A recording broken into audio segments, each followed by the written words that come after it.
Alternative Heizung zur Wärmepumpe. Viele Menschen da draußen suchen alternative Heizungen. Viele schreiben uns an und wir haben auch sehr, sehr viele Gespräche jetzt bei der letzten Messe geführt. Es ist ganz interessant, weil alle sprechen immer, Wärmepumpen ist so effizient. Ja, stimmt. Wenn heute nicht Minustemperaturen erreicht habt und wir nicht von Alpenraum sprechen, sondern von Mitteldeutschland aufwärts, dann stimmt es. Aber ich kann euch eine echte Alternative geben, weil es gibt keine günstigere Infrarotheizung im Verbrauch als wie das Celsius-System. Weil wir eine hocheffiziente Heizung haben, weil wir keine Infrarot-Widerstandsheizung haben. Und hört mir bitte auf mit dem Strom ist 1:1. Wir wandeln Strom in Infrarotwärme um. Und dann sind wir heute in ganz einer anderen Thematik. Wir reden heute von Speichererwärmung. Das heißt, wenn wir jetzt das Ganze einmal anders sehen, ich gebe euch jetzt ein Beispiel. 20 Quadratmeter Raumfläche.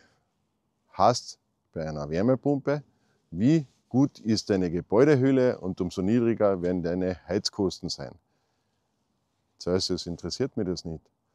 Wir arbeiten über Reflexion und Rückreflexion. Das heißt, Wandflächen von den 20 Quadratmeter rechnet einmal dazu, dann rechnet ihr die Deckenflächen dazu und dann stellt euch jetzt zum Beispiel ein Möbel vor. Da haben wir auch die Oberseiten, die Seitenteile, die Vorderseiten. Wir haben per Tisch eine Oberfläche, eine Unterfläche. Das ist bitte alles nachhaltige Speicherwärme.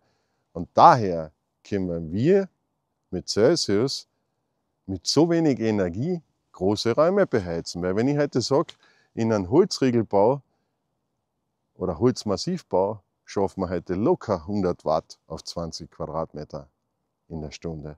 Und wenn ich jetzt aber das heute hernehme und sage, okay, ist es ein Altbau, haben wir etliche Häuser, wo es keine Dämmung haben, die haben halt dann vielleicht 200 Watt in der Stunde, aber spielt keine Rolle, weil das trotzdem sehr, sehr wenig ist. Und warum kommen wir mit so wenig Energie aus? Weil so viele Menschen haben mich schon auf das angesprochen, ja, wenn ich jetzt mit einer Elektroheizung im Raum 2500 Watt brauche, dann brauche ich diese 2500 Watt Energie. Das brauche ich aber natürlich auf der anderen Seite heute auch bei einer Wärmepumpe, bei einer Pelletsheizung, was auch immer. Aber das ist genau der springende Punkt. Man muss umdenken, wenn man Celsius verstehen will. Weil wir arbeiten über Bauteilaktivierung, das heißt, der Boden, die Wände, die Möbel, die Decken, alle Oberflächen haben natürliches Infrarot und diese natürliche Infrarotenergie ist deswegen da, weil wenn die Sonne untergeht, bleibt Infrarot-C übrig. Das heißt, alles, was wir Menschen als kalt oder warm empfinden, ist bitte Infrarot-C. Das heißt, es ist eine Grundfläche von 20 Quadratmeter, aber ich habe heute eine Wand, Deckenflächen, ich habe heute Möbelflächen. Das kann geschwind einmal von einem 20 Quadratmeter Raum 200, 250 Quadratmeter Flächen sein, die wo sie heute mit Celsius erwärmen. Und daher kommt unser niedriger Verbrauch. Wir nützen natürliche Infrarotwärme und wir können sie gleichmäßig erwärmen, weil wir eine sogenannte Reflexion und Rückreflexion von den Bauteilen erreichen. Und das geht nur mit Infrarotreichweite. Und hört mir da draußen auf mit Widerstandsheizungen. Celsius ist keine Widerstandsheizung, sondern wir arbeiten über kristalline Struktur und über unsere Software, über die Frequenztechnologie. Und das ist Hightech. Und das ist auch deswegen noch Hightech, weil unsere Heizung ist locker ausgelegt auf 30 bis 40 Jahre Haltbarkeit. Da habt ihr eure Wärmepumpen komplett 3 bis 4 Mal getauscht. Das müsst ihr auch zahlen. Celsius ist ein wartungsfreies System. Denkt einmal über das nach. Und genau das macht nachher auf eine lange Sicht einen niedrigen Verbrauch aus. Aber umso höher die Haltbarkeit ist, umso höher ist auch die Effizienz. Und das rechnet keiner, der was heute Zentralheizungen rechnet.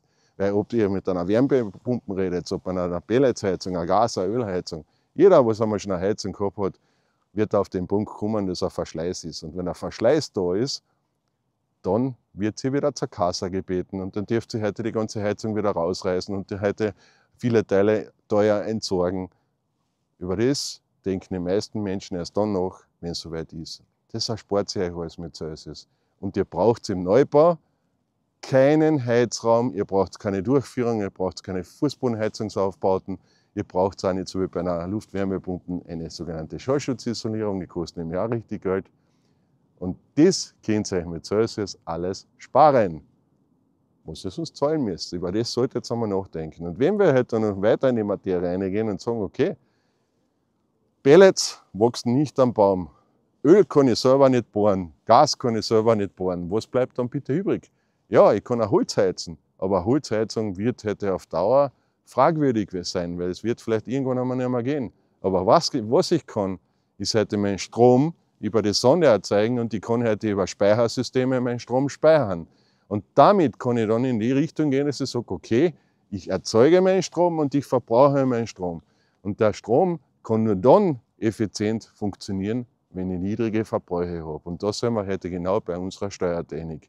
Entweder von unserer Digitalsteuerung oder zukünftig auch über unsere Wi-Fi-Steuertechnik, wo wir Stromverbräuche erreichen. Das hat mit Stromheizung aber schon gar nichts mehr zu tun.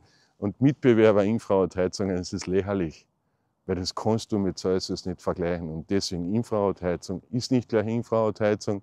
Bleibt dran auf unserem Kanal, tut uns liken, tut uns abonnieren und wir freuen uns auf ein nächstes Video und wünschen euch einen schönen Sonntag. Viert euch.